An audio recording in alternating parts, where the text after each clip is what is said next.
కానీ పాత చట్టాలు ఇప్పుడు ఐపీసీ ఉంది, ఇండియన్ పీనల్ కోడ్.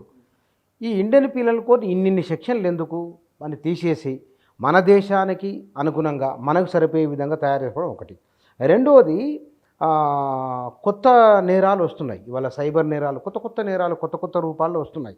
సమాజం డెవలప్ అవుతున్న కొద్దీ, కమ్యూనికేషన్ టెక్నాలజీ వస్తున్న కొద్దీ మరి దానికి అనుగుణంగా చట్టాలు కూడా ఉండాలి కదా, అవి ఇందులో పెట్టింది మంచిదే కదా అనే ఒక అభిప్రాయం కూడా ఉన్నది. ఒక 3-4 విషయాలు చర్చలలో ఈ మధ్యకాలంలో అనేక దీని సందర్భంగా అనేక చర్చలు నడుస్తున్నాయి. వాటిల్లో మాట్లాడుతూ ఉన్నారు. డిజిటల్ ఎవిడెన్స్ గురించి తీసుకొని వచ్చినారు, పెట్టినారండి. డిజిటల్ ఎవిడెన్స్ది ఇవాళ కాదండి. ఇన్ఫర్మేషన్ టెక్నాలజీ యాక్ట్ తీసుకొచ్చినప్పుడే ఇన్ఫర్మేషన్ టెక్నాలజీ యాక్ట్ ద్వారా ఎవిడెన్స్ యాక్ట్కి ఈ డిజిటల్ ఎవిడెన్స్ మొత్తాన్ని కూడా అడ్మిజబుల్ ఎవిడెన్స్ కింద ఆల్రెడీ తీసుకొని వచ్చారు. జస్ట్ 20 years బ్యాక్ నియర్లీ తీసుకొచ్చారండి. ఇవాళ మీరు చేసిన దాన్ని మళ్ళీ మేము కొత్తగా చేసినామని తప్పది. డిజిటల్ ఎవిడెన్స్ని ఆల్రెడీ ఎవిడెన్స్ కింద తీసుకొని వచ్చారు. ఐటీ యాక్ట్ ద్వారా తీసుకొని వచ్చినారు. ప్రతి దాదాపు ఒక 25-30 ప్రొవిజన్స్ని ఐపీసీలో కానివ్వండి, తర్వాత సిఆర్పిసిలో కానివ్వండి, తర్వాత ఎవిడెన్స్ యాక్ట్లో కానివ్వండి అమెండ్ చేసినారు. అంతమునిపై అమెండ్ చేశారు. ఎలా కొత్త లేదు దాంట్లో. ఇంకొక విషయం ఏదో అడిగారు మీరు, కొత్త నేరాలు కూడా పెరిగి కొత్త నేరాలకి మనకి ఐపీసీ ఏమో జనరల్ యాక్ట్ అండి. స్పెషల్ యాక్ట్స్ తీసుకొని వచ్చినారు. మీకు టెర్రరిజం మీద స్పెషల్ యాక్ట్స్ ఉన్నాయి. ఊపాని ఇంకొక యాక్ట్ కూడా ఉన్నది, అల్లర్ల మీద అంతర్గత భద్రతకు సంబంధించిన యాక్ట్. అనేక రకాల స్టేట్ యాక్ట్లు కూడా చేసినాయి. స్టేట్స్కి కూడా పవర్ ఉన్నది ఈ సబ్జెక్టుల మీద చేసేదానికోసం. ఆ పవర్ని వాళ్ళు ఉపయోగించుకొని ఇప్పుడు మన దగ్గర గుండా చట్టం ఉన్నది, ప్రివెంటివ్ డిటెన్షన్ యాక్ట్. అట్లాంటి అనేక సిచ్యువేషన్ బట్టి చేసుకుంటూ వచ్చినారు. మీరు ఇది చేసినప్పుడు అవి రద్దు చేయాలి కదండి. ఐపీసీలో ఇప్పుడు తీసుకొచ్చిన ఇదేంటిది, భారతీయ న్యాయ సంహిత అని పెట్టినారు. ఈ న్యాయ సంహిత ఏందండి? భారతీయ నేర సంహిత అనేటువంటి పీనల్ కోడ్ ఇది. తర్వాత వీటికి సంబంధించి కూడా ఒక విషయం మాట్లాడాలి. ఈ దేశంలో అనేక రకాల అధికార భాషలు ఉన్నాయి. తర్వాత రాజ్యాంగ నిర్దేశం ఉన్నది, చట్టాలు ఇంగ్లీష్లో ఉండాలని. ఎందుకంటే English is the common language for legislation. ఆ లెజిస్లేషన్ని ఇంటర్ప్రిటేషన్, కోర్టుల ఇంటర్ప్రిటేషన్ అంతా కూడా ఇంగ్లీష్ పదాల ద్వారానే మనం చట్టాన్నే మనం బ్రిటిష్ కోర్టు వ్యవస్థ ఏదైతే ఉందో మనం ఇది చేసుకున్నాం. ప్రపంచంలో ఇవాళ కామన్వెల్త్ అని చెప్పబడే అన్ని కంట్రీలలో కూడా ఈ జూరిస్ప్రుడెన్సే అమల్లో ఉన్నది. ఈ అమల్లో ఉన్నప్పుడు ప్రజలందరికీ అర్థమయ్యే భాషలో పెట్టాలి. కానీ ఈ భాష ఇప్పుడు నేను ఇవి ఎందుకు తెచ్చుకున్నాను మీకు నేను చెప్తాను, మీరు నవ్వొద్దు. ఎందుకనంటే ఎంత గుర్తు పెట్టుకుందామన్నా గుర్తురాని పేర్లు పెట్టారు. IPC, CrPC, evidence act. నువ్వు భారత్ పీనల్ కోడ్ అని పెట్టండి, భారత్ క్రిమినల్ ప్రొసీజర్ కోడ్ అని పెట్టండి, భారత్ ఏమంటారు ఎవిడెన్స్ యాక్ట్ అని పెట్టండి. ఇండియా తీసేసి భారత్ పెట్టండి. దీంట్లో భారత్ న్యాయ సంహిత కాదండి, న్యాయ సంహిత అని అంటున్నారు. ఇక్కడ గుర్తుపెట్టుకోవాలి ఇది అసలు ఎందుకు? నేను ఒక పౌరుడిగా నేను అడుగుతా ఉన్నాను, నేను ఎందుకు ఈ హిందీలో నేను ఉచ్చరించాలి? ఈ దేవనాగరి భాషనా లేకపోతే సంస్కృతమా? ఇది నాకు ఏమవసరం అంటున్నాను. నా మాతృభాష తెలుగు, ఇట్ ఈజ్ ఏ అధికార భాష. మీరు ఎందుకు ఇంపోజ్ చేస్తున్నారని అంటున్నాను.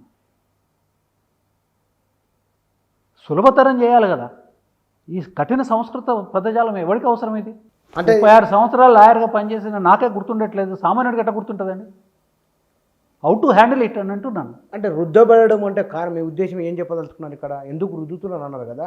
అంటే అవును, ఇవాళ తమిళనాడు వాళ్ళకి ఇది ఎట్లా మాట్లాడాలండి? దీన్ని ఎందుకు స్వీకరించాలంటున్నాను. దేనికి స్వీకరించాలి? భాషా స్వాతంత్రం లేదా ఆర్టికల్ 19 కింద? తర్వాత ఇది వైలేషన్ ఆఫ్ ఆర్టికల్ 14 అని అంటున్నాను. నాకు సంబంధం లేనిది, తర్వాత నాకు ఇష్టం లేనిది నా మీద రుద్దడం ఏంది? తర్వాత ఈ పేరుకి చట్టానికి సంబంధమే లేదు.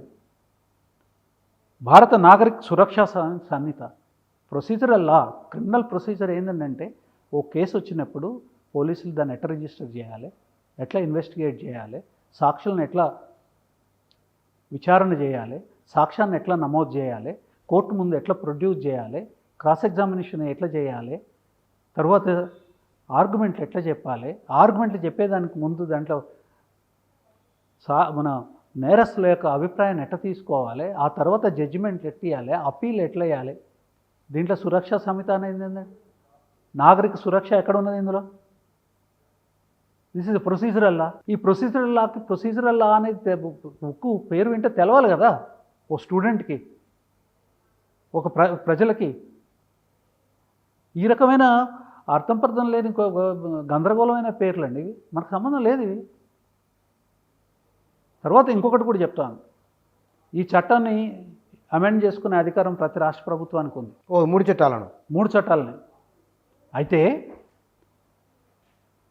ఎవరైనా ఇప్పుడు దేశానికి ఒక ప్రతిష్ట అనేది చాలా ఇంపార్టెంట్ అండి. ఇవన్నీ నేను ప్రశ్నిస్తాను కానీ పాటిస్తాను. ఇది ప్రశ్నించడం పాటించడానికి ధిక్కారం కాదు. అవును, నేను ప్రశ్నిస్తాను. ఎందుకంటే అసంబద్ధంగా ఉన్నాయి, ఇంపోజ్ చేసే విధంగా ఉన్నాయి, నేను ప్రశ్నిస్తాను. కానీ అట్ ద సేమ్ టైం పాటిస్తాను. నువ్వు తీస్తే సంతోషపడతాను, మారిస్తే సంతోషపడతాను. మారకపోయినా కానీ నా గౌరవాన్ని ఈ చట్టం పట్ల నేను ప్రకటిస్తాను, పాటిస్తాను. కానీ అట్లా ఉన్నప్పుడు దేశానికి గౌరవం ఉంటుంది బయట దేశాలలో. అంటే కానీ మీరు వినండి, అట్లా లేకుండా ఒక రాష్ట్ర ప్రభుత్వం ఈ పేర్లు మార్చేసింది అనుకోండి, అమెండ్మెంట్ తీసుకొని వచ్చి చాలా కన్ఫ్యూజన్ ఉంటుంది, చాలా ఎట్లా గందరగోళం ఉంటుందండి? ఆక్వర్డ్గా ఉంటుంది, వికారంగా ఉంటుంది, పద్ధతిగా ఉండదు. అందుకని ఏమంటే అభిప్రాయం అనేది తీసుకోలేదు, స్టేక్ హోల్డర్స్ అభిప్రాయం తీసుకోకుండా ఇదంతా చేసినారు. నాకు మొట్టమొదటి అబ్జెక్షన్ అది. రెండో అబ్జెక్షన్ ఏంటంటే సుప్రీంకోర్టు ఇప్పటి వరకు నేర చట్టాల మీద ఇచ్చిన అనేక బ్రహ్మాండమైన జడ్జిమెంట్స్, అంటే అది వరల్డ్ మొత్తం అక్లెయిమ్ చేసిన జడ్జిమెంట్స్ కూడా ఉన్నాయి మన దగ్గర. సుప్రీంకోర్టు జడ్జిమెంట్స్ ఉన్నాయి, హైకోర్టు జడ్జిమెంట్స్ ఉన్నాయి. గొప్ప గొప్ప జడ్జీలు ఇచ్చినారండి, మామూలు జడ్జీలు కాదు. చిన్నపరెడ్డి లాంటి వాళ్ళు, కృష్ణయ్య లాంటి వాళ్ళు, దేశాయ్ లాంటి వాళ్ళు ఎంతో గొప్ప జడ్జిమెంట్స్ ఇచ్చినారు. ఆ జడ్జిమెంట్స్ అన్నిటికీ విలువ లేదా? రాజ్యాంగం ఒకసారి నిర్వచించిన తర్వాత ఒక విషయాన్ని, అది మీరు ఇక్కడ ఈ సెక్షన్లో పెట్టవచ్చు, ఆ సెక్షన్లో పెట్టవచ్చు, అది నిర్వచించిన తర్వాత కొత్త చట్టం చేసేటప్పుడు ఆ నిర్వచనాన్ని దృష్టిలో పెట్టుకోవాలి కదా. అది దృష్టిలో పెట్టుకోకుండా ఇది కొత్త చట్టం కాబట్టి మళ్ళీ మేము ఆ పాతదే ఇక్కడ పెడతామని అంటే మళ్ళా సిటిజన్కి, ప్రజలకి మళ్ళీ ఇదంతా కూడా కింద నుంచి పైదాకా తీసుకుపోయి మళ్ళీ దాని మీద ఒక డిక్లరేషన్ తీసుకొచ్చుకోవాలి. ఈ లోపల పుణ్యకాలం అయిపోతుంది, జనానికి జైళ్ళలో మగ్గుతారు కదా. ప్రభుత్వము ప్రజలకి తండ్రి లాంటిది. ప్రజల యొక్క బాగోగులు, ఏం చేస్తే కష్టమవుతుంది, ఏం చేస్తే నష్టమవుతుంది అనేది చూసుకోవాలి. పొలిటికల్ పార్టీ కాదు ప్రభుత్వం. The moment they enter into administration, ఆ కెపాసిటీలోకి ప్రజలు ఎన్నుకొని అప్పచెప్పిన తర్వాత వాళ్ళకి పొలిటికల్ భావజాలంలో నుంచి ప్రభుత్వ భావజాలంలోకి రావాలి.